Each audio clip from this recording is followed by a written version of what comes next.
नमस्कार, मैं रश्मि त्रिवेदी और आप देख रहे हैं जनादेश न्यूज।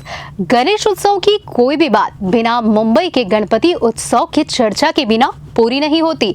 मुंबई में लगने वाले गणेश पंडालों की बात हो और लाल बाग के राजा का जिक्र ना हो, ऐसा तो हो ही नहीं सकता। लाल बाग के राजा सिर्फ मुंबई या भारत भर में नहीं बल्कि दुनिया में मशहूर है। हर साल लाखों लोग लाल बाग में गणपति बापा की एक झलक पाने के लिए आते हैं। लाल बाग के राजा गणेश जी की मूर्ति सबसे ऊंची गणपति मूर्तियों में से एक होती है और आपको शायद ही पता हो, लेकिन लाल बाग के राजा का इतिहास 1934 से पुराना है।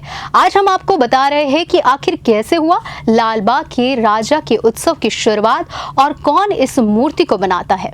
लाल बाग के राजा का पंडाल, मूर्ति और भक्तों की भारी भीड़ एक महान विरासत का हिस्सा है।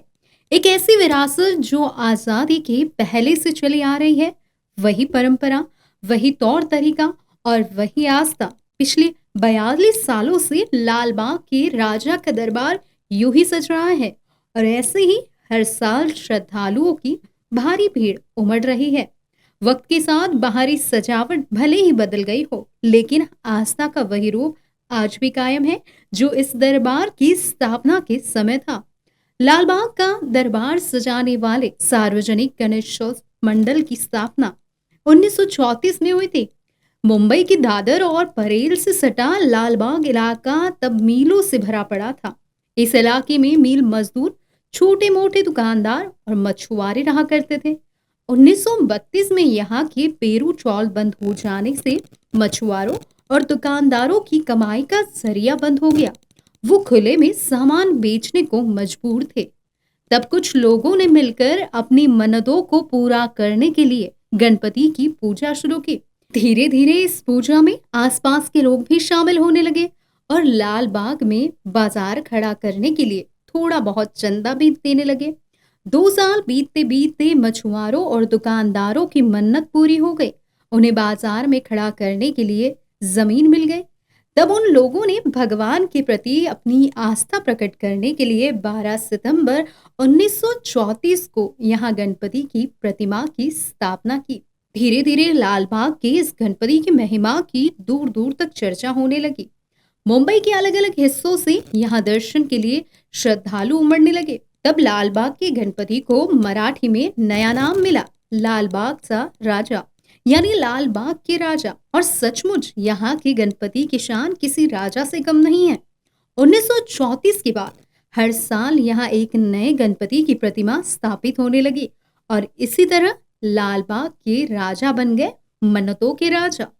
हर साल यहाँ पर लाखों भक्त अपनी मन्नतें लेकर आते हैं और बापा के दर्शन के लिए लंबी कतारों में घंटों भर खड़े रहते हैं। सिर्फ बापा की एक झलक देखने के लिए देश के बड़े से बड़े बिजनेसमैन से लेकर बड़ी से बड़ी सेलिब्रिटीज भी यहाँ आकर बापा के चरणों में शीश झुकाती है। 1934 से लेकर अब तक की इन सारी मूर्तियों में एक खास समानता है। इन्हें लाल बाग में रहने वाले एक ही परिवार के मूर्तिकारों ने बनाया है। पिछले 8 दशकों से इलाके का कांबले परिवार ही लाल बाग के राजा की मूर्ति बना रहा है। करीब 20 फीट ऊंची गणपति की मूर्ति बनाने का ये हुनर एक पीढ़ी से दूसरी पीढ़ी तक पहुंच रहा है। फिलहाल इस परिवार की तीसरी पीढ़ी ये काम कर रही है। कांबली परिवार के सबसे बुजुर्ग शख्स 73 साल के रत्नाकर कांबली है, जिन्होंने अपने पिता से ये हुनर सीखा था।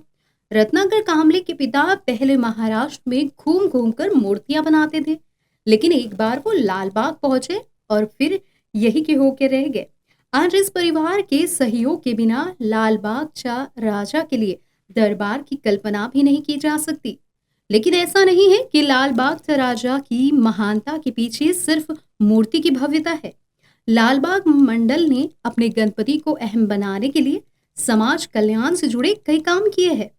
बात चाहे देश के बंटवारे में बेघर लोगों की मदद की हो, या फिर 1959 में बिहार में बाढ़ से मची तबाही की हो, या फिर 1962 और 65 का युद्ध हो, हर मुश्किल घड़ी में इस पंडाल ने आर्थिक मदद की है और ये सिलसिला किसी ना किसी के रूप में अभी तक जारी है।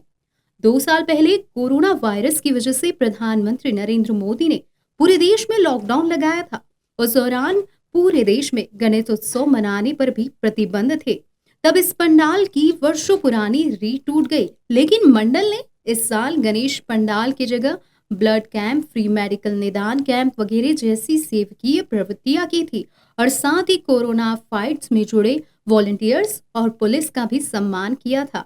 और फिर अगले ही साल लॉकडाउन खत्म होते ही बड़े जोरों शोरों से बापा की स्थापना की थी। बरसों से चला आ रहा ये सिलसिला आज भी शुरू है और लाखों भक्तजन अपनी मनोकामनाओं के लिए बापा के दर्शन हेतु मुंबई जाते हैं। अगर आपने भी नहीं किए हैं दर्शन अब तक, तो लाल बाग के राजा के दर्शन के लिए आज ही जाइए और कीजिए दर्शन मन्नतों के राजा लाल बाग के राजा का। नमस्कार।